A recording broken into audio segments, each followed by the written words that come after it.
आज आसतु आम्भे जो माने मूल्य जानती नहीं से माने मालिकाना पाइबाकू हकदार नुहंती। एही उपदेश शीर्षकर सहित परमेश्वर वाक्यर भाग करिबा। नूतन नियम रे परमेश्वर आज्ञा गुड़िकर मूल्य एवं स्वर्ग राज्यर मूल्य को जानिबा बिना आम्भे सांसारिक मामला को नूतन नियमरु अधिक प्राथमिकता देबा। मु आपणଙ୍କୁ शिकागोर एक कला नीलाम घरे बहु समय पूर्वे जहा होइथिला ताहा कहिबाकू चाहिबी। कला नीलाम घरे एक नीलामी हेला।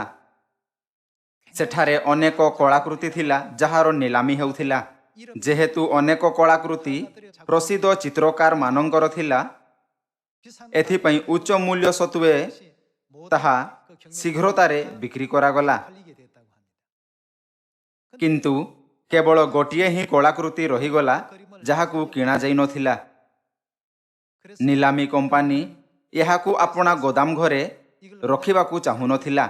एथिपई से माने यहाकू प्राय $14 रो बहुत कम मूल्य रे बिक्री करिवार निर्णय कले।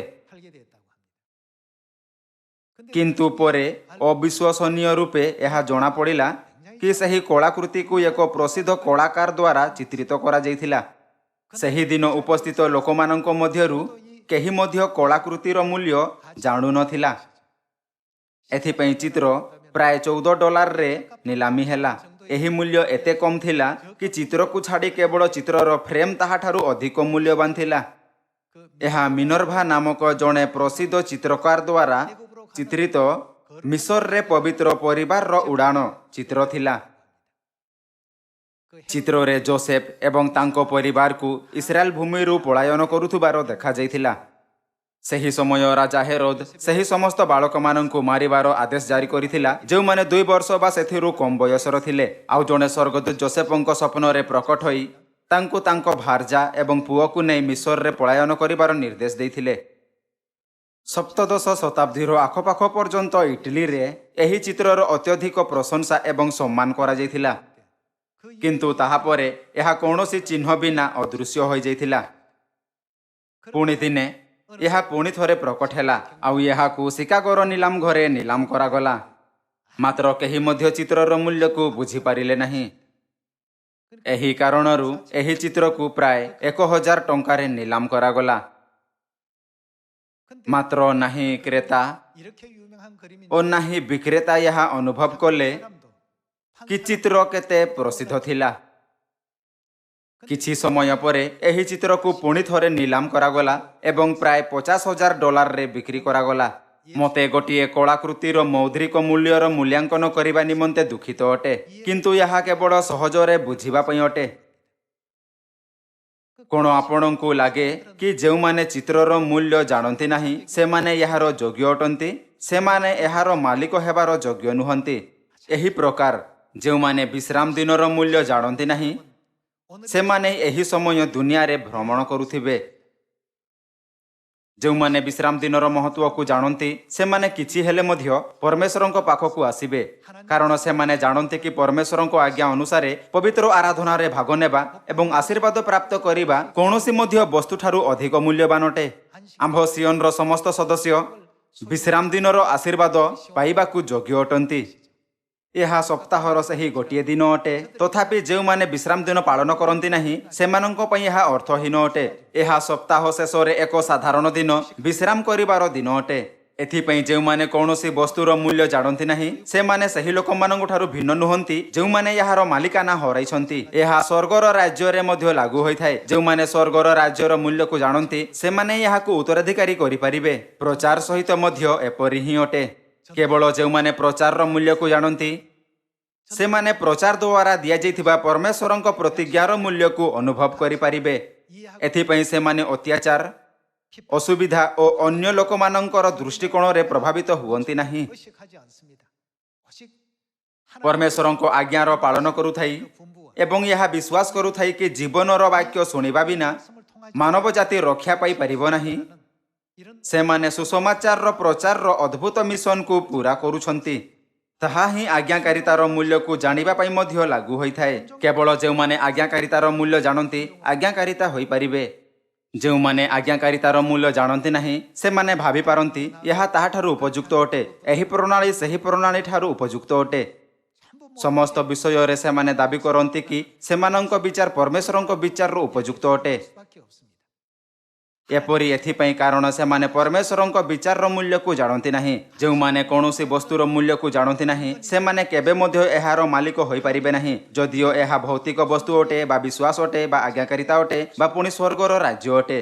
କେବଳ ଯେଉଁମାନେ ସ୍ୱର୍ଗର ରାଜ୍ୟର ମୂଲ୍ୟକୁ ଜାଣନ୍ତି ସେମାନେ ପିତା ପରମେଶ୍ୱର ଓ ମାତା ପରମେଶ୍ୱରଙ୍କ ଉପରେ ଆତ୍ମବିଶ୍ୱାସରେ ବିଶ୍ୱାସ କରିପାରିବେ, ତାହାଙ୍କ ସମ୍ମାନ କରିପାରନ୍ତି ଏବଂ ତାହାଙ୍କ ସମସ୍ତ ଶିକ୍ଷାର ପାଳନ କରିପାରିବେ। ପରମେଶ୍ୱର କହିଲେ ସେମାନେ ଆକାଶର ଦୀପ୍ତିର ତୁଲ୍ୟ ଅନନ୍ତ କାଳ ପର୍ଯ୍ୟନ୍ତ ତେଜସ୍ୱୀ ହେବେ। କେବଳ ଯେଉଁମାନେ ପ୍ରଚାରର ମୂଲ୍ୟକୁ ବୁଝନ୍ତି ସେମାନେ ଗୋଟି ଗୋଟି କରି ଆତ୍ମାମାନଙ୍କୁ ରକ୍ଷା କରିବା ପାଇଁ ସ୍ୱୟଂକୁ ସମର୍ପିତ କରିପାରିବେ ଏବଂ ପରମେଶ୍ୱରଙ୍କ ପ୍ରତିଜ୍ଞା କରାଯାଇଥିବା ଆଶୀର୍ବାଦ ପ୍ରାପ୍ତ କରିପାରିବେ। ଯେଉଁମାନେ ସାଂସାରିକ ବସ୍ତୁଗୁଡ଼ିକୁ ଆତ୍ମିକ ବସ୍ତୁଠାରୁ ଅଧିକ ମୂଲ୍ୟବାନ ବୁଝନ୍ତି ସେମାନେ ସ୍ୱର୍ଗରେ କେବେ ବିଶ୍ୱାସ କରିପାରିବେ ନାହିଁ। ଯେତେବେଳେ ଯେଉଁମାନେ ବାସ୍ତବରେ ସ୍ୱର୍ଗର ରାଜ୍ୟର ମୂଲ୍ୟକୁ ଜାଣନ୍ତି ସେମାନେ ସର୍ବଦା ସ୍ୱର୍ଗୀୟ ବସ୍ତୁଗୁଡ଼ିକୁ ବାଛିବେ, ଯଦିଓ ସେମାନେ ସାଂସାରିକ ବସ୍ତୁଗୁଡ଼ିକୁ ହରାଇଦେବେ ବା କିଛି କ୍ଷତି ସହ୍ୟ କରିବେ। ସମସ୍ତ ଲୋକ ଯେଉଁମାନେ କୌଣସି ବସ୍ତୁର ମୂଲ୍ୟ ଜାଣନ୍ତି ନାହିଁ ସେମାନେ ତାହାକୁ ପାଇବାର ଯୋଗ୍ୟ ନୁହନ୍ତି। ଯଦି ବିକ୍ରେତାକୁ ମିନର୍ଭାର ଚିତ୍ରର ମୂଲ୍ୟ ଜଣାଥାନ୍ତା ତେବେ କ'ଣ ସେ ଏହାକୁ କେବଳ 1000 ଟଙ୍କାରେ ବିକ୍ରି କରନ୍ତା? ସପ୍ତଦଶ ଶତାବ୍ଦୀ ପର୍ଯ୍ୟନ୍ତ ଇଟାଲୀରେ ଏହି ଚିତ୍ରକୁ ଏକ ମହାନ କଳାକୃତି ବିବେଚନା କରାଯାଉଥିଲା। ଯେଉଁମାନେ ସ୍ୱର୍ଗର ମୂଲ୍ୟ, ନୂତନ ନିୟମର ମୂଲ୍ୟ, ବିଶ୍ରାମ ଦିନର ମୂଲ୍ୟ ଏବଂ ନିସ୍ତାର ପର୍ବର ମୂଲ୍ୟକୁ ଜାଣନ୍ତି ନାହିଁ ସେମାନେ ନାହିଁ ସେଥିରେ ଆପଣା ମନ ଦେଇପାରିବେ ଏବଂ ନାହିଁ ସେମାନଙ୍କ ମାଲିକାନାର ଅଧିକାରୀ ହୋଇପାରିବେ, କାରଣ ସେମାନେ ତାହାଙ୍କ ମୂଲ୍ୟକୁ ଜାଣନ୍ତି ନାହିଁ। ପରମେଶ୍ୱର ସେଥିରେ କେତେ ବହୁମୂଲ୍ୟ ଆଶୀର୍ବାଦ ଏବଂ ପ୍ରତିଜ୍ଞା ରଖିଛନ୍ତି। ଅନନ୍ତ ସ୍ୱର୍ଗର ରାଜ୍ୟ ନିମନ୍ତେ ମଧ୍ୟ ଏହି ସିଦ୍ଧାନ୍ତ ଲାଗୁ ହୋଇଥାଏ। ସେମାନେ ଆକାଶର ଦୀପ୍ତିର ତୁଲ୍ୟ ଅନନ୍ତ କାଳ ପର୍ଯ୍ୟନ୍ତ ତେଜସ୍ୱୀ ହେବେ। ଆମ୍ଭେ ସେହି ଦୁନିଆର ଅଧିକାରୀ ହେବା ଯେଉଁଠି ମୃତ୍ୟୁ ଆଉ ଘଟିବ ନାହିଁ, ଶୋକ କି କ୍ରନ୍ଦନ କି ବ୍ୟଥା ଆଉ ହେବ ନାହିଁ। ପରମେଶ୍ୱର ଆମ୍ଭମାନଙ୍କୁ ରାଜକୀୟ ଯାଜକ ବର୍ଗ ରୂପେ ସ୍ୱର୍ଗର ରାଜ୍ୟରେ ଶାସନ କରିବାକୁ ଅନୁମତି ଦେବେ। ଯେଉଁମାନେ ଏହା ଜାଣନ୍ତି ନାହିଁ କି ସ୍ୱର୍ଗ କେତେ ମହାନ ଓ ମୂଲ୍ୟବାନ ଅଟେ ସେମାନେ ସେଥିରେ ପ୍ରବେଶ କରିବା ପାଇଁ ଆପଣା ସମସ୍ତ ଚେଷ୍ଟା କରିବେ ନାହିଁ।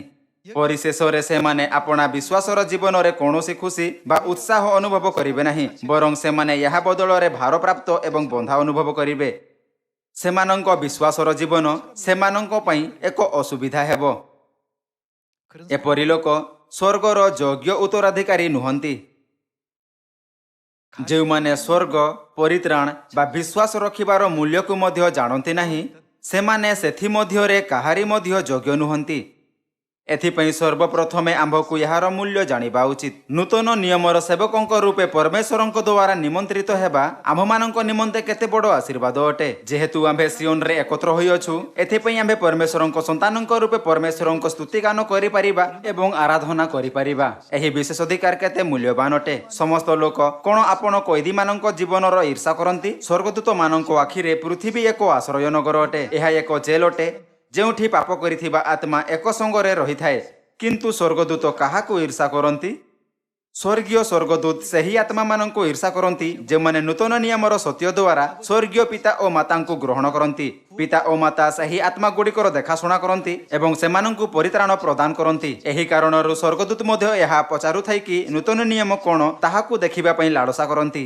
ସ୍ୱର୍ଗଦୂତଙ୍କ ଦୁନିଆର ତୁଳନାରେ ପୃଥିବୀରେ ଏପରି କିଛି ମଧ୍ୟ ନାହିଁ ଯାହାର ସ୍ୱର୍ଗଦୂତ ଈର୍ଷା କରନ୍ତି। ମାତ୍ର କେବଳ ଗୋଟିଏ ହିଁ ବସ୍ତୁ ଅଛି ଯାହାକୁ ସ୍ୱର୍ଗଦୂତ ଈର୍ଷା କରନ୍ତି। ସେମାନେ ସେହି ଲୋକମାନଙ୍କୁ ଈର୍ଷା କରନ୍ତି ଯେଉଁମାନଙ୍କୁ ପରମେଶ୍ୱର ନୂତନ ନିୟମ ଦ୍ୱାରା ସ୍ୱୟଂକୁ ବଳିଦାନ କରି ମଧ୍ୟ ରକ୍ଷା କରନ୍ତି। ସ୍ୱର୍ଗଦୂତ ଆଶ୍ଚର୍ଯ୍ୟ କରନ୍ତି ସେମାନେ ସମସ୍ତେ ପାପୀ ଅଟନ୍ତି। ଏପରି କାହିଁକି କି ପରମେଶ୍ୱର ସେମାନଙ୍କ ଉପରେ ଏପରି ଅନୁଗ୍ରହ କରନ୍ତି? ନୂତନ ନିୟମରେ ଆମ୍ଭମାନଙ୍କ ଜୀବନ ଏତେ ମୂଲ୍ୟବାନ ଜୀବନ ଅଟେ କି ସ୍ୱର୍ଗଦୂତ ମଧ୍ୟ ଏହାକୁ ଦେଖିବାକୁ ଲାଳସା କରନ୍ତି। ଯଦି ଆମ୍ଭେ ସ୍ୱର୍ଗ ରାଜ୍ୟର ମୂଲ୍ୟକୁ ଜାଣିବା ନାହିଁ ତେବେ ଆମ୍ଭେ ଏହାକୁ କେବେ ଉତ୍ତରାଧିକାରୀରେ ପ୍ରାପ୍ତ କରିପାରିବା ନାହିଁ। ଯେଉଁମାନେ ସୁସମାଚାରର ପ୍ରଚାର କରିବାର ମୂଲ୍ୟ ଜାଣନ୍ତି ନାହିଁ ସେମାନେ କେବେ ମଧ୍ୟ ଏଥିରେ ଭାଗ ନେଇପାରିବେ ନାହିଁ। ଆମ୍ଭକୁ ପ୍ରଚାରର ମୂଲ୍ୟକୁ ଜାଣିବା ଉଚିତ। ଆମ୍ଭକୁ ପରମେଶ୍ୱରଙ୍କ ବାକ୍ୟର ପାଳନ କରିବାର ମୂଲ୍ୟ ମଧ୍ୟ ଜାଣିବା ଉଚିତ। ଆମ୍ଭେ ମୂଲ୍ୟ ଜାଣିବା ବିନା ଅନ୍ଧ ଭାବରେ ଆଜ୍ଞା ପାଳନ କରିବା ଉଚିତ ନୁହେଁ। परमेश्वर पृथ्वी रे कहीं आसिले से आंभ को रक्षा करबा पई आसिले एथिपई आज्ञाकारिता सही परित्राणर पथ अनुसरण करिबा अटे जहाकू परमेश्वर आंभ माननकू यहा कहि निर्देश दैछंती एही पथरे चालो जेतेबेले लोक माने आज्ञाकारितार मूल्य को जानती नहीं तेबे सेमानंको पई यहा भाबुथाई परमेश्वरंको निर्देशर पालन करिबा जंत्रणादायक होइथाय मु यहाकू एही प्रकार करिबाकू पसंद करे नाही सही लोक मानंको विषय रे कोन जे माने मूल्य अनुभव करंती सेमानंको बहुत खुशी अनुभव होइथाय जीसु एक क्षेत्र लुचि रहितबा धनर दृष्टांत द्वारा यहार मूल्य विषय रे जणाइले मु यहार संक्षिप्त विवरण देउछि जेतेबेले जणे व्यक्ति हळ करूथिला ताहाकू भूमि रे खड़ खड़ शब्दर सहित अटकी जीवार अनुभव हैला से एक बहुत बड़ धन पाइला बोध हुए अनेक शताब्दी पूर्वे केही धन को सेठारे पोति देथिला सेही दिन रे इस्राएल रो नियम अनुसार खेतर मालिक आपना खेतरु आसुथुबा समस्त वस्तुर हकदार थिला जेतेबेले सही लोक को गोटे क्षेत्र हड़ करुवा समय एक बड़ धन लुचि रही मिला जहाँ अन्य कहार थिला तेबे से भाविला मु यही धन को आईनगत भाव में किपरि मु निजर करि परिबि जे पर्यंत से क्षेत्र मालिक होई नाही से सेथिरे दखल करि परिबो नाही जदि से धन को निजर करिथान्ते तेबे से जणे गुरुतर अपराधी होइथान्ते एथिपई से खेत किणिबा पई आपना घरर समस्त किछि बिक्री करिबा आरंभ करिदेला जेबे से सही खेतर मूल्यर तुलना सही मूल्य सहित करे जहाँ ताहा पाखरे वर्तमान रे अछि तेबे सही खेतर मूल्य बहुत अधिक थिला एथिपई से आपना समस्त संपत्ति बिक्री करी खुशी थिला एवं भाबुथिला खेतरे लुचि रहिथिबा धन वर्तमान मोर होई पारे जेहेतु से खेतरे लुचि रहिथिबा मूल्य विषय रे जानुथिला तेबे से सही खेत को पाइबा पई आपना मन स्थिर कला जदि से आपना समस्त किछि बलिदान करिदेला तथापि मध्य जेबे से धन विषय रे भाबुथिला तेबे से खुशी हे जाउथिला जीसु कहिले स्वर्गर राज्य एही दृष्टांत सदृश्य अटे समस्त लोक जो माने कौनसी वस्तुर मूल्य जानती नहीं से माने केबे मध्य ताहार हकदार हुअंती नहीं परमेश्वर सियोनर मूल्य नूतन नियमर मूल्य विश्राम दिनर मूल्य निस्तार पर्वर मूल्य परमेश्वरंक पर्वर मूल्य प्रदान करिसंती परमेश्वर आंभकू प्रत्येक विश्राम दिन अपना वाक्य द्वारा अनेक मूल्य शिक्षा करती एही मूल्य द्वारा परमेश्वर आंभकू आंभमानंको आत्मा मानंकर परित्राण देबाकू चाहंती जहाँ आंभमानंक विश्वासर प्रतिफल अटे आउ सही समस्ते जो माने रक्षा प्राप्त हुअंती स्वर्ग राज्यर उत्तराधिकारी हेबे होना जेहेतु स्वर्गर राज्य सही लोक मानंको पई संरक्षित अछि जो माने यार मूल्य को जानती तेबे से माने प्रत्येक दिन आनंदित हुअंती जदियो से मानंकू अल्प क्षति सहिबाकू पड़िथाय जदियो से माने निर्यातित हुअंती आउ सेमानंको परिहास करा जाए तथापि मध्य सेमाने सर्वदा परमेश्वरंक राज्यर विचार रे खुशी एवं आनंदित हुअंती एमाने स्वर्ग राज्यर उत्तराधिकारी हेबार योग्य अटंती आसंतु आंभे जिसाय अध्याय 55 पद 8 देखिबा जेहेतु सदाप्रभु कहती आंभर संकल्प सकल तुम्हानंकर संकल्प परि नुहे किओबा तुम्हानंकर मार्ग सकल आंभर मार्ग परि नुहे कारण पृथ्वी अपेक्षा आकाशमंडल जेपरि उच्च सेपरि आंभर मार्ग सकल तुम्हानंकर मार्ग अपेक्षा और आंभर संकल्प सकल तुम्हानंक संकल्प अपेक्षा उच्चतर अटे यह आंभमानंक परमेश्वरंक वाक्य अटे जहाँ विश्वास योग्य अटे परमेश्वर एवं आंभमानंक विचार मध्यरे आकाश और पृथ्वी जेपरि प्रभेद अछि एथिपई कोन आंभकू सबुठारु अनुग्रहमय जीवन बंचिबा पई परमेश्वरंक विचार समान एवं ताहार पालन करिबा उचित नुहे आज्ञाकारिता तेबे होई परिबो जेबे आम्भे परमेश्वरंक विचार मूल्य को स्वीकार करिथाउ तेबे आम्भे प्रकृत विश्वासर निर्माण करि परिबा एवं स्वर्गर राज्य को उत्तराधिकारी रूपे पाइबार पथरे चली परिबा आसंतु आम्भे ताहा हेबा जे आपना विचार रु अधिक परमेश्वरंक विचार को महत्व दियंती एवं शेष पर्यंत ताहांक पालन करंती आसंतु आम्भे प्रथम पीतर अध्याय 1 पद 9 देखिबा ଆନନ୍ଦିତ ହୋଇ ତୁମମାନଙ୍କ ବିଶ୍ୱାସର ଲକ୍ଷ୍ୟ ଯେ ଆତ୍ମାର ପରିତ୍ରାଣ ତାହା ପାଉଅଛ। ଭାବବାଦୀମାନେ ତୁମମାନଙ୍କ ନିମନ୍ତେ ନିରୂପିତ ଅନୁଗ୍ରହ ବିଷୟରେ ଭାବବାଣୀ ପ୍ରକାଶ କଲେ, ପୁଣି ସେହି ପରିତ୍ରାଣ ସମ୍ବନ୍ଧରେ ଜନି ସହକାରେ ଅନ୍ୱେଷଣ ଓ ଅନୁସନ୍ଧାନ କଲେ। ଖ୍ରୀଷ୍ଟଙ୍କ ଦୁଃଖ ଭୋଗ ଓ ତତ୍ପରବର୍ତ୍ତୀ ଗୌରବ ବିଷୟରେ ପୂର୍ବରୁ ପ୍ରମାଣଦାତା ଯେ ତୁମମାନଙ୍କ ମଧ୍ୟବର୍ତ୍ତୀ ଖ୍ରୀଷ୍ଟଙ୍କ ଆତ୍ମା ସେ କେଉଁ ବା କି ପ୍ରକାର କାଳକୁ ଲକ୍ଷ୍ୟ କରୁଅଛନ୍ତି ତାହା ସେମାନେ ଅନୁସନ୍ଧାନ କଲେ। ଏହି ସମସ୍ତ ବିଷୟରେ ସେମାନେ ଯେ ଆପଣାର ସେବା ନ କରି ତୁମମାନଙ୍କର ସେବା କରୁଥିଲେ, ଏହା ସେମାନଙ୍କ ନିକଟରେ ପ୍ରକାଶିତ ହୋଇଥିଲା। ଆଉ ସେହି ସମସ୍ତ ବିଷୟ ସ୍ୱର୍ଗରୁ ପ୍ରେରିତ ପବିତ୍ର ଆତ୍ମାଙ୍କ ଶକ୍ତିରେ ତୁମମାନଙ୍କ ନିକଟରେ ସୁସମାଚାରର ପ୍ରଚାରକମାନଙ୍କ ଦ୍ୱାରା ଏବେ ତୁମମାନଙ୍କୁ ଜଣାଇ ଦିଆଯାଇଅଛି। ଏହି ସବୁ ବିଷୟ ଦୂତମାନେ କ'ଣ କରନ୍ତି? ନିରୀକ୍ଷଣ କରିବାକୁ ଇଚ୍ଛା କରନ୍ତି। ଏବେ ଆମ୍ଭେ ନୂତନ ନିୟମର ସମସ୍ତ ସତ୍ୟ ସିଧା ସ୍ୱର୍ଗୀୟ ପିତା ଓ ସ୍ୱର୍ଗୀୟ ମାତାଙ୍କ ଠାରୁ ଶିଖୁଅଛୁ, ଯାହାକୁ ସ୍ୱର୍ଗଦୂତ ମଧ୍ୟ ଦେଖିବାକୁ ଲାଳସା କରନ୍ତି। ହଁ ନା? ଯେମିତି ଲେଖା ଅଛି, ସେ ଆମ୍ଭମାନଙ୍କୁ ଆପଣା ପଥ ଶିକ୍ଷା କରିବେ। ଆମ୍ଭକୁ ସିଧାସଳଖ ପରମେଶ୍ୱରଙ୍କ ଠାରୁ ଏହା ଶିକ୍ଷା କରିବାର ସୁଯୋଗ ମିଳିଛି, ଯେତେବେଳେ ଦୁନିଆର ଲୋକମାନଙ୍କ ପାଖରେ ସୁଯୋଗ ନାହିଁ। ଏପରି ଏଥିପାଇଁ କାରଣ ଆମ୍ଭେ ପିତା ଓ ମାତାଙ୍କ ଉପରେ ବିଶ୍ୱାସ କରିଥାଉ। ସମସ୍ତ ଲୋକ ଆମ୍ଭେ ସେହି ଲୋକ ଅଟୁ ଯେଉଁମାନେ ବାସ୍ତବରେ ମୂଲ୍ୟ ଜାଣନ୍ତି। କ'ଣ ବାଇବଲ ଏହା କହେ ନାହିଁ? ସେମାନେ ଧନ୍ୟ ଯେଉଁମାନଙ୍କୁ ପରମେଶ୍ୱର ଦେଖିବା, ଶୁଣିବା ଏବଂ ବୁଝିବାର ଅନୁମତି ଦିଅନ୍ତି। ଆସନ୍ତୁ ଆମ୍ଭେ ଯେରେମିୟ ଅଧ୍ୟାୟ 3 ଉପରେ ଏକ ନଜର ଦେବା। ପରମେଶ୍ୱରଙ୍କୁ ଜାଣିବାର ମୂଲ୍ୟ ଅର୍ଥାତ୍ ପିତା ଓ ମାତାଙ୍କୁ ଜାଣିବାର ମୂଲ୍ୟ। ଦୁନିଆରେ କୌଣସି ମଧ୍ୟ ବସ୍ତୁର ସହିତ ଏହାର ଆଦାନ ପ୍ରଦାନ କରାଯାଇପାରିବ ନାହିଁ। କିନ୍ତୁ ଶୟତାନ ଆମ୍ଭମାନଙ୍କ ବିଶ୍ୱାସକୁ ଦୁର୍ବଳ କରିବାର ଚେଷ୍ଟା କରୁଥାଇ ମୂଲ୍ୟକୁ କମ୍ କରିବାର ଚେଷ୍ଟା କରିଥାଏ। ଏହା ଯେରେମିୟ ଅଧ୍ୟାୟ 3 ପଦ 23ରେ ଲେଖା ଅଛି। ଉପପର୍ବତ ସମୂହରୁ ପର୍ବତମାନର ଉପରିସ୍ଥ କୋଳାହଳରୁ ଅପେକ୍ଷିତ ଉପକାର ନିତାନ୍ତ ବ୍ୟର୍ଥନ୍ତ। ନିତାନ୍ତ ଆମ୍ଭମାନଙ୍କର ପରମେଶ୍ୱର ସଦାପ୍ରଭୁଙ୍କ ଠାରେ ଇସ୍ରାଏଲର ପରିତ୍ରାଣ ଅଛି। ଯେମିତି ପ୍ରଥମ ପିତର ଅଧ୍ୟାୟ 1 ପଦ 9ରେ ଉଲ୍ଲେଖ କରାଯାଇଅଛି, ଆମ୍ଭମାନଙ୍କ ବିଶ୍ୱାସର ପ୍ରତିଫଳ ଆମ୍ଭମାନଙ୍କ ଆତ୍ମାର ଉଦ୍ଧାର ଅଟେ। ଆମ୍ଭମାନଙ୍କ ବିଶ୍ୱାସର ଚରମ ଗନ୍ତବ୍ୟସ୍ଥଳ ହେଉଛି ପରିତ୍ରାଣ।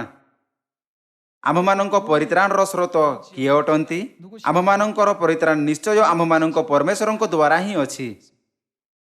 ଏହି କାରଣରୁ ପ୍ରକାଶିତ ବାକ୍ୟ ଅଧ୍ୟାୟ 22ରେ ଆତ୍ମା ଓ କନ୍ୟା ଆମ୍ଭମାନଙ୍କୁ ଡାକନ୍ତି ଏବଂ ହୋସେୟ ଅଧ୍ୟାୟ 6 ଅନୁସାରେ ଆମ୍ଭେ ପରମେଶ୍ୱରଙ୍କୁ ଜାଣିବା ପାଇଁ ଚେଷ୍ଟା କରିବା ଉଚିତ। ଯେଉଁମାନେ ପରମେଶ୍ୱରଙ୍କୁ ଜାଣନ୍ତି ସେମାନେ ପରମେଶ୍ୱରଙ୍କ ସମସ୍ତ ଶିକ୍ଷା ଏବଂ ବାକ୍ୟର ପାଳନ କରିପାରନ୍ତି, କାରଣ ସେମାନେ ବୁଝନ୍ତି କି ପରମେଶ୍ୱରଙ୍କ ସମସ୍ତ ବାକ୍ୟ ସେମାନଙ୍କୁ ପରିତ୍ରାଣ ଆଡ଼କୁ ନେଇଯିବ। ଆମ୍ଭ ପରିତ୍ରାଣ ନିଶ୍ଚୟ ଆମ୍ଭମାନଙ୍କ ପରମେଶ୍ୱରଙ୍କ ଦ୍ୱାରା ହିଁ ଅଟେ। ଆସନ୍ତୁ ଆମ୍ଭେ ଦ୍ୱିତୀୟ କୋରିନ୍ଥୀୟ ଅଧ୍ୟାୟ 3 ପଦ 6 ଦେଖିବା। ସେ ତ ଆମ୍ଭମାନଙ୍କୁ ଅକ୍ଷରର ସେବକ କରିନାହାନ୍ତି, ମାତ୍ର ଆତ୍ମାଙ୍କ ଅର୍ଥାତ୍ ନୂତନ ନିୟମର ସେବକ ହେବାକୁ ସାମର୍ଥ୍ୟ ଦେଇଅଛନ୍ତି। କାରଣ ଅକ୍ଷର ମୃତ୍ୟୁଦାୟକ, ମାତ୍ର ଆତ୍ମା ଜୀବନଦାୟକ। ପରମେଶ୍ୱର ଆମ୍ଭମାନଙ୍କୁ ନୂତନ ନିୟମର ସେବକ ହେବାର ଯୋଗ୍ୟ କରିଛନ୍ତି। ଏଥିପାଇଁ ଯେବେ ଆମ୍ଭେ ନୂତନ ନିୟମ ପାଇଁ କାର୍ଯ୍ୟ କରୁଥିବା ବ୍ୟକ୍ତି ହେବା, ତେବେ ଆମ୍ଭେ ବାସ୍ତବରେ ଧନ୍ୟ ଏବଂ ମୂଲ୍ୟବାନ ଲୋକ ହେବା। ହଁ ନା? ମାତ୍ର ବହୁତ ଲୋକ ଏହି ଆଶୀର୍ବାଦକୁ ଜାଣନ୍ତି ନାହିଁ ଏବଂ ସୁସମାଚାରର କାର୍ଯ୍ୟ କରିବାକୁ ଦ୍ୱିଧା କରନ୍ତି। ବର୍ତ୍ତମାନ ଆସନ୍ତୁ ଆମ୍ଭେ ବାଇବଲରେ ନୂତନ ନିୟମର ମହତ୍ୱର ପୁଷ୍ଟି କରିବା। ଆସନ୍ତୁ ଆମ୍ଭେ ଯେରେମିୟ ଅଧ୍ୟାୟ 31 ପଦ 31 ଦେଖିବା। ସଦାପ୍ରଭୁ କହନ୍ତି, ଦେଖ, ଯେଉଁ ସମୟରେ ଆମ୍ଭେ ଇସ୍ରାଏଲ ବଂଶ ଓ ଜିହୁଦା ବଂଶ ସହିତ ଏକ ନୂତନ ନିୟମ ସ୍ଥାପନ କରିବା, ଏପରି ସମୟ ଆସୁଅଛି। ନୂତନ ନିୟମ ଅତ୍ୟନ୍ତ ମହତ୍ୱପୂର୍ଣ୍ଣ ଅଟେ। ଏହାକୁ କିଏ ସ୍ଥାପିତ କଲେ? ସେ ପରମେଶ୍ୱର ଅଟନ୍ତି, ଯେ ଏହାକୁ ଆମ୍ଭମାନଙ୍କ ପରିତ୍ରାଣ ନିମନ୍ତେ ସ୍ଥାପିତ କରିଛନ୍ତି। ଆସନ୍ତୁ ଆମ୍ଭେ ପଦ 32 ସହିତ ଜାରି ରହିବା। ମିଶର ଦେଶରୁ ସେମାନଙ୍କର ପିତୃପୁରୁଷ ଗଣକୁ ବାହାର କରି ଆଣିବା ନିମନ୍ତେ ଆମ୍ଭେ ସେମାନଙ୍କର ହସ୍ତ ଧରିବା ଦିନ ସେମାନଙ୍କ ସହିତ ଆମ୍ଭର କୃତ ନିୟମାନୁସାରେ ନୁହେଁ। ସଦାପ୍ରଭୁ କହନ୍ତି, ଆମ୍ଭେ ସେମାନଙ୍କର ସ୍ୱାମୀ ହେଲେ ହେଁ ସେମାନେ ଆମ୍ଭର ସେହି ନିୟମ ଲଙ୍ଘନ କଲେ। ମାତ୍ର ସଦାପ୍ରଭୁ କହନ୍ତି, ସେହି ସକଳ ଦିନର ଉତ୍ତାରେ ଆମ୍ଭେ ଇସ୍ରାଏଲ ବଂଶ ସହିତ ଏହି ନିୟମ ସ୍ଥିର କରିବା। ଆମ୍ଭେ ସେମାନଙ୍କ ଅନ୍ତରରେ ଆମ୍ଭର ବ୍ୟବସ୍ଥା, ଏହା ନୂତନ ନିୟମର ବ୍ୟବସ୍ଥାକୁ ଦର୍ଶାଇଥାଏ, ରଖିବା ଓ ସେମାନଙ୍କ ହୃଦୟରେ ଆମ୍ଭେ ତାହା ଲେଖିବା। ଆଉ ଆମ୍ଭେ ସେମାନଙ୍କର ସେ କ'ଣ ହେବେ? ପରମେଶ୍ୱର ହେବା ଓ ସେମାନେ ଆମ୍ଭର ଲୋକ ହେବେ। ପରମେଶ୍ୱରଙ୍କ ଲୋକ ହେବାର ଯୋଗ୍ୟତା ନୂତନ ନିୟମ ମାଧ୍ୟମରେ ରହିଛି। ପୁଣି ଏହାକୁ ପାଳନ କରିବାକୁ କିଏ ମନା କରିବ? जदि आम्भे नूतन नियमर तिरस्कार करिथाउ तेबे आममानंको पाखरे नरकरे मरिबा पई नियुक्त हेबा छडा कोनोसी विकल्प नाही। एही कारणरू परमेश्वर पृथ्वी को आसिले आम्भमानंकु नूतन नियमर सत्य शिक्षा कले एवं स्वर्गर महिमामय राज्यर पथ खोलीदेले। से कहिले आम्भे तुम्भर परमेश्वर हेबा और तुम्भे आमर लोक हेब। आम्भे परमेश्वरंक लोक किपरि होई परिबा? यह केवल नूतन नियम द्वारा ही अटे। यह आम्भमानंकु देखै थाए कि नूतन नियमर मूल्य अद्भुत अटे। यह एते महान अटे कि स्वर्गदूत मध्य यहाकु ईर्षा करंती। आसंतु आम्भे पद 34 देखिबा। पुणी तुम्हे माने परमेश्वरंकु ज्ञात हुओ बोली कहि से माने प्रत्येक आपणा आपणा प्रतिभा शिखी और प्रत्येक आपणा आपणा भ्राताकु आउ शिक्षा देबे नहीं। कारण सदा प्रभु कहंती सेमानंकर क्षुद्रतम ठारू महत्तम पर्यंत समस्ते आम्भकु ज्ञात हेबे। जेहेतु परमेश्वर कोन क्षमा करिबे आम्भे सेमानंकर अपराध क्षमा करिबा और सेमानंकर पाप आम्भे आउ स्मरण करिबा नहीं। आम्भे बहुत कृतज्ञ कि आम्भे परमेश्वरंक लोक होइअछु। यह व्यतीत आममानंको अधर्म क्षमा करी परमेश्वर आम्भ उपरे आपणा अनुग्रह मध्य करिसंती। एथिपई आम्भे यही नूतन नियम को केबे परित्याग करिबा उचित नुहे। जो समय रे आम्भे याहाकु परित्याग करि दउ आम्भे परमेश्वरंको लोक हेबार योग्यता हराई दैथौ। आउ यही योग्यता बिना आममानंको पई गोटिए स्थान ही रही अछि। यह अनंत अग्निर गर्त अटे जेउठी बड़ अजगर एवं भंड भविष्यत वक्ता मानंकु जो माने परमेश्वरंको विरुद्ध रे छिड़ा थिले दंड दिया जीवो। जदिओ आम्भे आपणा समस्त किछि परित्याग करिबा किंतु आम्भकु ठीक क्षेत्र लुचि रहितबा धनर दृष्टांत परि सबुठारु महत्वपूर्ण वस्तु प्राप्त करिबा आवश्यक। समस्त लोक दया करी सही दृष्टांत विषय रे भाबंतु जहा यीशु देइथिले। कोन आपण कल्पना करि परिबे कि क्षेत्र सही मनुष्य केते खुशी होइथिबो? जदि आम्भे वास्तव रे स्वर्ग राज्यर मूल्य को बुझी थाउ तेबे आम्भे सही सुसमाचार पथ को केबे मध्य कठिन मानिबा नहीं जेउथिरे आम्भे चालू अछु। जेहेतु स्वर्गर राज्यर अमूल्य धन क्षेत्र लुचिछि एथिपई आम्भकु आपणा सारा समय एवं उत्साह ताहाकु प्राप्त करिबारे लगाइबा उचित। केवल जे माने कौनसी वस्तुर मूल्य को जानती से माने ताहार हकदार अटंती। कोन से माने मालिकाना पाइबा पई योग्य नुहंती? आसंतु आम्भे एब्रिय अध्याय 9 पद 15 देखिबा। आउ यही कारणरू से नूतन नियमर मध्यस्थ होई अछंती। जेपरि प्रथम नियम कालीन अपराध मार्जनार्थे मृत्यु भोग करि जाइथिबारु आहूत लोक माने अनंत अधिकार संबंधी प्रतिज्ञार फल प्राप्त हुअंती। अनंत अधिकार अर्थ कोन? यह स्वर्गर राज्य अटे जहा क्षेत्र लुचि रहिथिबा धन अटे। से माने अनंत अधिकार किपरि प्राप्त करि परिबे? यह नूतन नियम द्वारा होई परिबो। नूतन नियम द्वारा आम्भे समस्ते स्वर्गर अनंत राज्य को प्राप्त करि परिबा। आसंतु आम्भे प्रकाशित वाक्य अध्याय 22 पद 3 को फेरी जिबा। कौनसी अभिशप्त विषय आउ हेबो नाही। ईश्वर और मेषशावकंको सिंहासन नगरी मध्यरे रहिबो। आउ ताहांकर दास माने ताहांकर उपासना करिबे। से माने ताहांको मुख दर्शन करिबे और ताहांको नाम सेमानंको कपाड़रे लिखित रहिबो। रात्रि आउ हेबो नाही। सेमानंकर प्रदीप कि सूर्यर आलोकर प्रयोजन हेबो नाही। कारण प्रभु ईश्वर सेमानंको उपरे आलोक स्वरूप हेबे। पुणी से माने जुगे जुगे राजत्व करिबे। से माने जुगे जुगे राजत्व करिबे रो अर्थ से माने राजा हेबे। कारण केवल राजा ही राजत्व करिपारे। परमेश्वर आम्भमानंको पई एही आशीर्वाद प्रस्तुत करिसंती। केउटी अधिक मूल्यवान अटे? एही पृथ्वी रे एक आरामदायक जीवन बंचिबा एवं अनंत नरकर दंड पाइबा अबा अस्थायी रूपे चेष्टा एवं परिश्रम करिबा एवं अनंत स्वर्गर राज्य रे प्रवेश करिबा। आसंतु आम्भे प्रकाशित वाक्य अध्याय 21 पद 4 देखिबा। पुणी ईश्वर स्वयं सेमानंको संगरे रहिबे और सेमानंको चक्षुरु समस्त अश्रु जल पोछि देबे। मृत्यु आउ घटिबो नाही। शोक कि क्रंदन कि व्यथा आउ हेबो नाही। कारण पूर्व विषय सबु लोप पाई अछि। परे सिंहासन पविष्ट व्यक्ति कहिले देखो आम्भे समस्त विषय नूतन करूअछु। आउ से कहिले लेख कारण एही समस्त वाक्य विश्वसनीय और सत्य। से मते आहुरी कहिले समस्त समाप्त होई अछि। आम्भे को ओ क्ष आदि ओ अंत जे तृषार्थ ताहाकु आम्भे जीवन रूप निर्झररु बिना मूल्य रे पान करिबाकु देबु। जे जय करे से एही समस्तर अधिकारी हेबो। आम्भे ताहार ईश्वर हेबु पुणी से आम्भर पुत्र हेबो।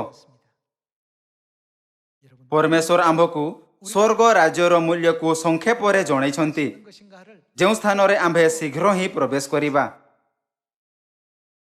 आम्भे मृत्युरु मुक्ति देबा, जंत्रणारु मुक्ति देबा, दुखरु मुक्ति देबा, शोकरु मध्य मुक्ति देबा। एकमात्र वस्तु ताहा आनंद अटे जहा आम्भकु दियाजिबो, जहा प्रतिदिन प्रस्तुत करा जाए। दिन प्रतिदिन नूतन खुशी एवं कृतज्ञता हेबो। परमेश्वर आम्भकु कहन्ति सर्वदा आनंद कर एवं निरंतर प्रार्थना कर। एपरि काहीकि एपरि एथिपई कारण आम्भमानंक पाखरे क्षेत्रे लुचिथिबा धन अछि। जदिओ आम्भकु किछि क्षति हुए बा अन्यमानंक मतामत शुणिबा पई बाध्य करा जाए, एथिरे कौनसी प्रभेद पड़े नाही। क्षेत्रे लुचिथिबा धनर मूल्यरु जेउ खुशी मिली थाए ताहा बहुत बड़ अटे।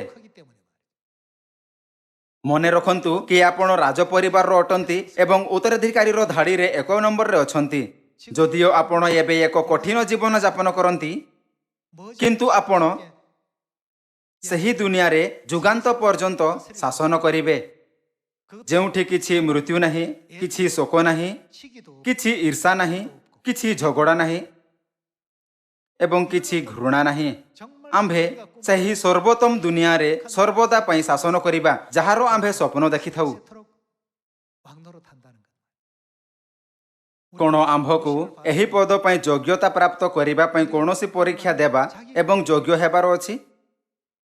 जेहेतु आम्भकु स्वर्गीय पिता और स्वर्गीय मातांको उपरे विश्वास अछि, तेणु से माने सही समस्त आशीर्वादर प्रतिज्ञा करिसंती, जहा स्वर्गर राज्य रे उदार भाव रे आम्भमानंको पई संरक्षित अछि। समस्त स्वर्गीय वस्तु जहार परमेश्वर आम्भकु प्रतिज्ञा करिसंती अमूल्य अटे। सांसारिक वस्तु विषय रे कोन, जेतेबेले एक युद्ध आरंभ हुए एवं एक राष्ट्रीय देवालिया परिस्थिति उत्पन्न हुए बा जेबे कौनसी छोट दुर्घटना होई थाए, तेबे बैंक रे जमा होइथिबा सबु संरक्षित धन व्यर्थ होई जाए। किंतु स्वर्ग रे आर्थिक संकट परि किछि नाही। उत्साह, आग्रह, लुह एवं समय जहा आम्भे सुसमाचार रे देइअछु ताहाकु परमेश्वर स्मरण करिवे। स्वर्गर राज्य केबे मध्य लुप्त बा नष्ट हेबो नाही एवं एथिपई कौनसी देवालिया परिस्थिति नाही। स्वर्ग रे समस्त प्रतिज्ञा पूर्ण कराजिबो एवं यहा कदापि फेरस्त किंबा बातिल होई परिबो नाही। समस्त लोक जेबे आपण स्वर्ग राज्य विषय रे भाबंती, तेबे क्षेत्रे लुचि रहिथिबा धनर दृष्टांत रे सही व्यक्ति विषय रे भाबंतु। धनर अन्वेषण रे सही मनुष्य केते खुशी और आनंद होइथिबो। सही मनुष्य भाविला, जदि मु आपणा समस्त किछि विक्रय करे तेबे मु एही क्षेत्र को किनि पारिबि, तेबे एही क्षेत्र रे जो धन लुचि रहिछि ताहा अधिकारिक रूपे मोर हेबो। क्षेत्र मालिक हेबाकू बहुत खुशी अछि, किंतु याठू बड़ खुशी कोन? कोन क्षेत्र लुचि रहिथिबा धनर मालिक हेबा अधिक खुशीर विषय नुहे? जदिओ आम्भे कोविड-19 महामारी समय रे एक चैलेंजिंग परिस्थिति रे अछु, किंतु परमेश्वर आम्भमानंकु नूतन नियम द्वारा स्वर्गर राज्यर प्रतिज्ञा दैछन्ति, जहा सबुठारु अद्भुत सत्य अटे। आम्भमानंक पाखरे स्वर्गीय पिता और स्वर्गीय मातांक सहित आम्भमानंक प्रिय भाई भौणी मध्य अछन्ति। आसंतु आम्भे यहा केबे भूलिबा नाही कि पृथ्वी सही दुनिया अटे जेउठी आम्भे अस्थायी रूपे रहिथाउ, किंतु स्वर्गर राज्य सही दुनिया अटे जेउठी आम्भे सर्वदा निमंते रहिबा। आसंतु आम्भे सही अनंत दुनिया आड़कू देखिबा। बेले बेले आम्भमानंक विश्वासर जीवन रे आम्भकु परमेश्वरंक इच्छा को पूरा करिबारे असुविधा होई पारे, किंतु आम्भे आज्ञाकारितार जीवन यापन करुथाई शीघ्र सही महान आशीर्वाद को अनुभव करिबा, जहा स्वर्गीय पिता और माता आम्भमानंक पई प्रस्तुत करिसंति। आसंतु आम्भे जिसाय अध्याय 4 पद 1 देखिबा। सही दिन 7 जन स्त्री जने पुरुष को धरी कहिबे, आम्भे माने निज अन्न भोजन करिबु और निज वस्त्र पिंधिबु। केवल तुम्भ नाम रे आम्भे माने ख्यात हेउ। तुम्भे आम्भमानंकर अपमान दूर कर। एही स्त्री माने कहिले, तुम्भ नाम रे आम्भे माने ख्यात हेउ। पुणी कोण आपणଙ୍କୁ लागे कि सेमाने मनुष्य मानंक नामर मूल्य जानती ना नहीं? ସେମାନେ ତାହା ନାମର ମୂଲ୍ୟ ଭଲରେ ଜାଣନ୍ତି। ଏଥିପାଇଁ ସେମାନେ ସଚୋଟତାରେ ନିବେଦନ କଲେ, ଆମ୍ଭେ ଆପଣା ସମସ୍ତ କିଛି ନିଜେ କରିବା, କିନ୍ତୁ ଆମ୍ଭକୁ କେବଳ ଆପଣା ମହାନ ନାମର ଉପଯୋଗ କରିବାକୁ ଦିଅନ୍ତୁ। ଆସନ୍ତୁ ଆମ୍ଭେ ପଦ 2 ସହିତ ଜାରି ରହିବା। ସେଦିନ ଇସ୍ରାଏଲ ମଧ୍ୟରେ ବଞ୍ଚିଥିବା ଲୋକମାନଙ୍କ ନିମନ୍ତେ ସଦାପ୍ରଭୁଙ୍କ ଶାଖା ମନୋରମ ଓ ଗୌରବାନ୍ୱିତ ହେବ, ଆଉ ଦେଶର ଫଳ ଉତ୍ତମ ଓ ମନୋହର ହେବ। ପୁଣି ପ୍ରଭୁ ଯେତେବେଳେ ବିଚାରକ ଆତ୍ମା ଓ ଦାହକ ଆତ୍ମା ଦ୍ୱାରା ସିଓନର କନ୍ୟାଗଣର ମଳ ଧୌତ କରିବେ ଓ ଜେରୁସାଲେମ ମଧ୍ୟରୁ ତହିଁର ରକ୍ତ ଦୂର କରିଦେବେନ୍ ତ।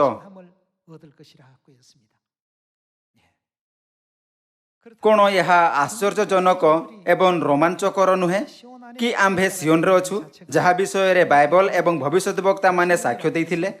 ଆସନ୍ତୁ ଆମ୍ଭେ ଯିଶାୟ ଅଧ୍ୟାୟ 55 ପଦ 1 ଦେଖିବା। ଏ ତୃଷିତ ଲୋକ ସକଳ ତୁମେମାନେ ଜଳ ନିକଟକୁ ଆସ, ପୁଣି ଯାହାର କିଛି ଅର୍ଥ ନାହିଁ ସେ ଆସୁ, ତୁମେମାନେ ଆସ, କିଣ ଓ ଭୋଜନ କର। ହଁ ଆସ, ଅର୍ଥ ଓ ବିନା ମୂଲ୍ୟ ଦ୍ରାକ୍ଷାରସ ଓ ଦୁଗ୍ଧ କିଣ। ଖାଦ୍ୟ ଦ୍ରବ୍ୟ ନିମନ୍ତେ ତୁମେମାନେ କାହିଁକି ରୂପା ବ୍ୟୟ କରୁଅଛ ଓ ଯାହା ତୃପ୍ତିକର ନୁହେଁ ତହିଁ ପାଇଁ କାହିଁକି ତୁମେମାନେ ପରିଶ୍ରମ କରୁଅଛ? ମନୋଯୋଗ କରି ଆମର କଥା ଶୁଣ ଓ ଉତ୍ତମ ଦ୍ରବ୍ୟ ଭୋଜନ କର ଓ ପୁଷ୍ଟିକର ଦ୍ରବ୍ୟରେ ତୁମମାନଙ୍କର ପ୍ରାଣକୁ ସନ୍ତୁଷ୍ଟ ହେବାକୁ ଦିଅ। ଦୁର୍ଭାଗ୍ୟବଶତଃ ଏପରି ଅନେକ ଲୋକ ଅଛନ୍ତି ଯେଉଁମାନେ ଆପଣା ଅଧିକାଂଶ ସମୟ ଉତ୍ସାହ ଏବଂ ଆଗ୍ରହକୁ ଏହି ଦୁନିଆର ବସ୍ତୁ ପ୍ରାପ୍ତ କରିବାରେ ଅତିବାହିତ କରନ୍ତି। ସେମାନଙ୍କ ସମୟ ଓ ଚେଷ୍ଟା ବ୍ୟର୍ଥତାରେ ଅତିବାହିତ ହୁଏ। ସେମାନଙ୍କ ଅକ୍ଲାନ୍ତ ପରିଶ୍ରମ ଏବଂ ଝାଳ ବ୍ୟର୍ଥ ଅଟେ। ଭାବବାଦୀ ଯିଶାୟ ଏହା ବିଷୟରେ ଅଧ୍ୟାୟ 55ରେ ସାକ୍ଷ୍ୟ ଦିଅନ୍ତି। ଏହାପରେ ବାଇବଲ କ'ଣ କହିଥାଏ? ମନୋଯୋଗ କରି ଆମ୍ଭର କଥା ଶୁଣ ଓ ଉତ୍ତମ ଦ୍ରବ୍ୟ ଭୋଜନ କର ଓ ପୁଷ୍ଟିକର ଦ୍ରବ୍ୟରେ ତୁମମାନଙ୍କର ପ୍ରାଣକୁ ସନ୍ତୁଷ୍ଟ ହେବାକୁ ଦିଅ। କର୍ଣ୍ଣଡେର ଓ ଆମ୍ଭ ନିକଟକୁ ଆସ, ଶୁଣ, ତହିଁରେ ତୁମମାନଙ୍କର ପ୍ରାଣ ବଞ୍ଚିବ। ପୁଣି ଆମ୍ଭେ ତୁମମାନଙ୍କ ସହିତ ଏକ ନିତ୍ୟସ୍ଥାୟୀ ନିୟମ ଅର୍ଥାତ୍ ଦାଉଦଙ୍କ ପ୍ରତି ନିଶ୍ଚିତ ଦୟା ସ୍ଥିର କରିବା। ଏହି ଦୁନିଆର ଅଧିକାଂଶ ଲୋକ ଆପଣା ଜୀବନର ଶେଷରେ କହନ୍ତି, ମୁଁ ଏକ ବ୍ୟର୍ଥ ଜୀବନ ବିତାଇଅଛି, ସମସ୍ତ କିଛି ଅସାର। ଆଜି ପିତା ଓ ମାତା ଆମ୍ଭକୁ ସ୍ୱର୍ଗର ରାଜ୍ୟ, ନୂତନ ନିୟମ, ଆଜ୍ଞାକାରୀ ବିଶ୍ୱାସ, ସିଓନ, ଯେଉଁଠି ଆମ୍ଭକୁ ଡକାଗଲା ଆହୁରି ରହିବାକୁ ହେବ, ଏବଂ ଭାଇ ଓ ଭଉଣୀମାନଙ୍କ ମଧ୍ୟରେ ଏକତାର ମୂଲ୍ୟକୁ ଅନୁଭବ କରିବାର ଅନୁମତି ଦେଇଛନ୍ତି। ଯେବେ ଆମ୍ଭେ ପ୍ରତ୍ୟେକ ବସ୍ତୁରେ ମୂଲ୍ୟକୁ ଅନ୍ୱେଷଣ କରିଥାଉ, ତେବେ ଆମ୍ଭକୁ ସର୍ବଦା ସେହି ଧନ ମିଳିବ ଯାହା ପରମେଶ୍ୱର ପ୍ରତ୍ୟେକ ବସ୍ତୁରେ ଲୁଚାଇ ରଖିଛନ୍ତି। ଆମ୍ଭକୁ ଏହି ଧନକୁ ଖୋଜୁଥିବା ବ୍ୟକ୍ତି ହେବା ଉଚିତ। ସମସ୍ତ ଲୋକ ଯେଉଁମାନେ ମୂଲ୍ୟ ଜାଣନ୍ତି ସେମାନେ ମାଲିକାନା ପାଇବାକୁ ହକଦାର ଅଟନ୍ତି। ଯାକୁବ ଏସୋଠାରୁ କେଉଁ ମାଲିକାନା ନେଲା? ଯାକୁବ ଜନ୍ମସିଦ୍ଧ ଅଧିକାରର ମାଲିକାନା ନେଲା। ଏହା କିପରି ହେଲା?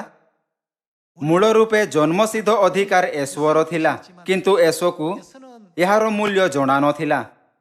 କିନ୍ତୁ ଯାକୁବକୁ ଜନ୍ମସିଦ୍ଧ ଅଧିକାରର ମୂଲ୍ୟ ଜଣାଥିଲା। ଏଥିପାଇଁ ସେ ଏହା ଭାବୁଥାଇ ସଂକଳ୍ପ କଲା, ମୁଁ ଯେକୌଣସି ମୂଲ୍ୟରେ ଜନ୍ମସିଦ୍ଧ ଅଧିକାର ନେବି। ସେହି ଦୁହିଁଙ୍କଠାରେ ଏହା ହିଁ ପ୍ରଭେଦ ଥିଲା। ଅନ୍ୟ ଶବ୍ଦରେ, ଯେଉଁମାନେ ସ୍ୱର୍ଗର ମୂଲ୍ୟକୁ ଜାଣନ୍ତି ନାହିଁ ସେମାନେ ଏହାକୁ ପ୍ରାପ୍ତ କରିପାରିବେ ନାହିଁ। ଆମ୍ଭକୁ ସ୍ୱର୍ଗ ରାଜ୍ୟର ମୂଲ୍ୟକୁ ଅନୁଭବ କରିବା ଉଚିତ। ଏବଂ ଯାକୁବଙ୍କ ସମାନ ଯଦିଓ ଆମ୍ଭ ଜଙ୍ଘର ସନ୍ଧି ମୋଡ଼ି ହୋଇଯାଇଥାଏ, ଆଶୀର୍ବାଦକୁ କେବେ ମଧ୍ୟ ଛାଡ଼ିବା ଉଚିତ ନୁହେଁ। ପୃଥିବୀରେ ଆପଣା ବାକି ସମୟ ପାଇଁ ଆସନ୍ତୁ ଆମ୍ଭେ ସ୍ୱର୍ଗ ରାଜ୍ୟର ମୂଲ୍ୟକୁ ଦେଖିବା, ଶୁଣିବା ଏବଂ ବୁଝିବାର ଅନୁମତି ଦେବା ନିମନ୍ତେ ଆତ୍ମା ଓ କନ୍ୟା ଆମ୍ଭମାନଙ୍କ ସ୍ୱର୍ଗୀୟ ପିତା ଓ ଆମ୍ଭମାନଙ୍କ ସ୍ୱର୍ଗୀୟ ନୂତନ ଜେରୁସାଲେମ ସ୍ୱର୍ଗୀୟ ମାତାଙ୍କୁ ଅନନ୍ତ ଧନ୍ୟବାଦ ଓ ମହିମା ଦେବା। ଏହାଦ୍ୱାରା ମୁଁ ଆଜିର ଉପଦେଶ ସମାପ୍ତ କରୁଅଛି। ଆପଣଙ୍କ ବହୁତ ବହୁତ ଧନ୍ୟବାଦ।